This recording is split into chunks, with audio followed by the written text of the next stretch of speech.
नमस्कार मैत्रिणींनो, आज मी बनवणार आहे खाव्यापासून मऊ लुसलुशीत गुलाबजाम। त्यासाठी मी इथे 1 किलो खावा घेतलेला आहे। खावा घेताना कधी पण थोडासा पिवळसर रंगाचा घ्यायचा। आता आपल्याला हा खावा असा मळून घ्यायचा आहे। आपण भाकरीचं पीठ मळतो त्या प्रकारे खावा मळून एकदम मऊ करून घ्यायचा आहे। आता यामध्ये मी थोडा मैदा घालून हे पुन्हा मळून घेणार आहे। शक्यतो 1 किलो खाव्यासाठी आपल्याला पाव किलो मैदा लागतो, पण कधी कधी खावा पातळ असेल तर पाव किलो लागतो आणि खावा जर घट्ट असेल तर थोडा कमी मैदा लागतो। अशा प्रकारे आपल्याला मैदा घालून खावा व्यवस्थित मळून घ्यायचा आहे, एकजीव करून घ्यायचा आहे सर्व। तुम्ही पहा, आपण भाकरीचं पीठ मळतो त्या पद्धतीने आपल्याला हे खावा मळून घ्यायचा आहे। खाव्यामध्ये जर मैद्याचं प्रमाण जास्त झालं तर गुलाबजाम मऊ न होता कडक होतात आणि टेस्ट पण थोडी वेगळी लागते, त्यामुळे मैदा प्रमाणातच घालायचं आहे। आता हे व्यवस्थित मळून घ्यायचं आहे। अशा प्रकारे आपल्याला याचा एक गोळा बनवून घ्यायचा आहे व्यवस्थित मळून, आणि हे आपल्याला 15 ते 20 मिनिटं झाकून ठेवायचं आहे। हे आपण आता झाकून ठेवूयात, तोपर्यंत आपण पाक करून घेऊयात। पाक करण्यासाठी मी 1 किलो साखर घेतली आहे आणि 1 किलो साखरेसाठी मी 1 लिटर पाणी घेतलं आहे। आता ही साखर विरघळेपर्यंत आपल्याला हे हलवत राहायचं आहे। अशा प्रकारे गुलाबजामसाठी आपल्याला चाचणीच्या पाकाची आवश्यकता नसते, गुलाबजामसाठी फक्त चिकट पाक हवा असतो। आता या पाकाला उकळी आलेली आहे।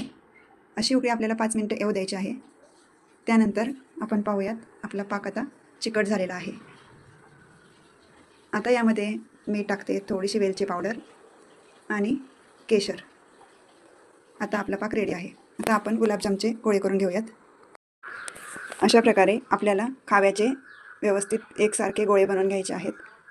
तुम्ही पाहू शकता, खावा आणि मैदा आपला एकदम एकजीव होऊन व्यवस्थित भिजलेला आहे, त्यामुळे हे गोळेसुद्धा एवढे छान येत आहेत ना, त्याला अजिबात चिरा पडत नाही आहेत। अशा प्रकारे मी सर्व गोळे करून घेत आहे। आता हे आपल्याला तळून घ्यायचे आहे। त्यासाठी मी तेल तापत ठेवलेलं आहे। तेल जास्त गरम नाही करायचं आपल्याला, एकदम तापून पण नाही द्यायचं। मीडियम गॅसवरती तेल तापत ठेवायचं आहे आणि मंद गॅसवरती आपल्याला हे गुलाबजाम तळून घ्यायचे आहेत। गुलाबजाम तेलात टाकल्यानंतर लगेच पटकन हलवायचे नाहीत, 2 मिनिटांनंतर ते हलवायचे आहेत थोडेसे तळल्यानंतर, नाहीतर आपले गुलाबजाम तुटतात। हे पहा, अशा प्रकारे आपल्याला व्यवस्थित तळून घ्यायचे आहेत। तुम्ही पाहू शकता, असा छान कलर आलेला आहे गुलाबजामला। या कलरमध्ये आपल्याला सर्व गुलाबजाम तळून घ्यायचे आहेत। आता आपले सर्व गुलाबजाम तळून झालेले आहेत। आता मी हे पाकामध्ये टाकून घेत आहे।